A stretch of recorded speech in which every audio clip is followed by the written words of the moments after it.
Buenos días, tardes o noches. En esta ocasión hablaremos de algunos métodos que sirven para la medición de flujo, comenzando por el método de presión diferencial. Antes que nada, cabe mencionar la definición de presión diferencial. Esta es la diferencia entre un determinado valor de presión y otro valor de referencia. Dicho esto, podemos comenzar ahora sí por su funcionamiento, el cual se basa en la reducción de la sección de paso del fluido, dando lugar a que el fluido aumente su velocidad, lo que origina un aumento de su energía cinética y, por consiguiente, su presión tiende a disminuir en la proporción equivalente, de acuerdo al principio de la conservación de la energía, creando una diferencia de presión estática entre las secciones de aguas arriba y aguas debajo del medidor. Podemos decir que una de las características de esta medición es que existen diversos instrumentos para realizar este método, los cuales veremos más adelante. Otra de estas es que algunos cuentan con compensación de presión y temperatura, tienen estabilidad, al igual que tienen una alta confiabilidad.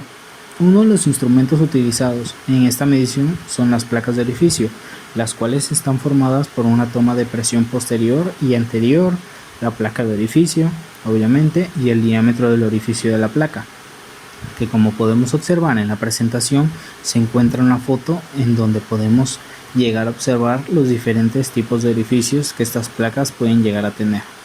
Ahora pasamos al tubo de Venturi, el cual cuenta con un anillo circular, conexiones para presiones altas y bajas, un cono de entrada y un cono de salida. Además podemos apreciar en la imagen la forma que tiene y cada una de las partes mencionadas.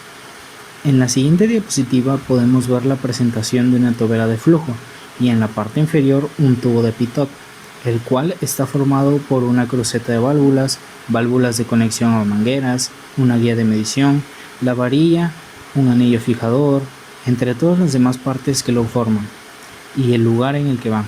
Todos estos instrumentos son los principales utilizados para este método de medición, a comparación del siguiente método, que vaya que es todo un proceso. Y este es la medición por desplazamiento positivo, el cual tiene como función el atrapar un volumen unitario y conocido de líquido, desplazándolo desde la entrada hasta la salida y contando el número de volúmenes desplazados en un tiempo determinado.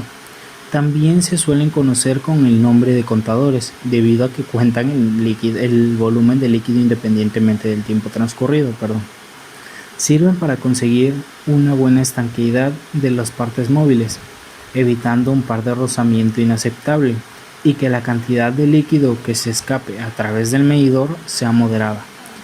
Esto gracias a una de las características como lo es su fiabilidad, debido a que a pesar de lo que pueda pasar si se eligió el caudal correcto, las mediciones que este puede llegar a arrojar serán muy exactas. También tienen una muy buena exactitud, tienen baja fricción, medida directa de caudal volumétrico y tienen un alto costo para grandes tamaños. De hecho, en el 10% de las aplicaciones industriales, este se llega a utilizar como totalizador. Es de bajo mantenimiento y el fluido que debe ingresarse debe de ser un líquido limpio. Dicho esto, podemos pasar a ver las partes principales por las que este instrumento está hecho, como lo son los rotores estriados, la entrada y salida como se aprecia en la ilustración, al igual que el proceso que lleva el fluido. El mecanismo que cuenta el número de veces que el desplazador se mueve. Esta última parte me hace relacionarla un poco con el siguiente tipo de medición, debido a que también tienen un tipo de desplazador, porque obviamente se desplaza, pero este es un flotador, el cual se desplaza en un tubo con medida cónica, graduado en posición vertical. Esta parte nos llegará a ser importante más adelante. Este método es por área variable, el cual su principal función es hacer que el fluido circule a través del tubo elevado al flotador hasta una posición con suficiente área libre para permitir el paso del flujo. Esta área libre está relacionada con el caudal circulante, el peso del flotador, la densidad y viscosidad del fluido. La pérdida de carga en el caudalímetro permanece constante para todo el rango del caudal, ya que está relacionada con la densidad del fluido, el peso y las dimensiones del flotador.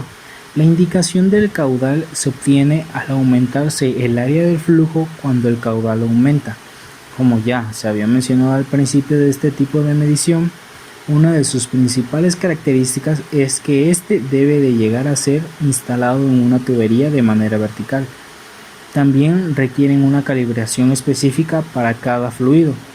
Tienen bajas pérdidas de carga y su diseño es simple, pues está formado por un tubo de vidrio, un flotador, un indicador de lectura, carcasa y un conector.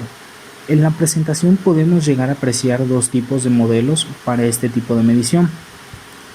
En la parte superior se encuentran los instrumentos antes descritos, aunque puede haber más dependiendo del tamaño del caudal para el que se vaya a llegar a utilizar. Son tubos de vidrio serie 2000 y 6000. Los que se encuentran en la parte inferior son tubos metálicos series SC250 y serie M21, los cuales son más resistentes en cuanto a presión y temperatura. De hecho, los series SC250 se pueden fabricar de plástico para aplicaciones especiales. Para finalizar esta presentación, pasaremos a analizar el último método, el cual es el de medición másica, el cual tiene como función el aprovechar una aceleración de los cuerpos en movimiento, llamada Coriolis. Por eso también se les puede llegar a llamar o a conocer como SFM, o sea, medidores de flujo de Coriolis. Estos están diseñados para medir directamente el caudal del fluido en unidades de masa. Una de sus principales características es la exactitud, la lectura directa en caudal de masa, pero estos pueden llegar a tener un límite de utilización en altas temperaturas, debido al diseño que estos pueden llegar a tener, ya que están formados por tubos de flujo, una placa base, una cubierta y RTDs, sí, los cuales, como vimos en el video anterior, que sirven para la medición de temperatura. Todas y cada una de las partes que estos tienen aparecen en la imagen, en donde se puede ver la forma que estas tienen, al igual que se aprecia el accesorio del fluido, el cual va conectado directo al caudal. De esta manera podemos llegar a concluir los métodos e instrumentos de medición de flujo, los cuales ahora sabemos para qué pueden llegar a ser utilizados. Gracias por su atención.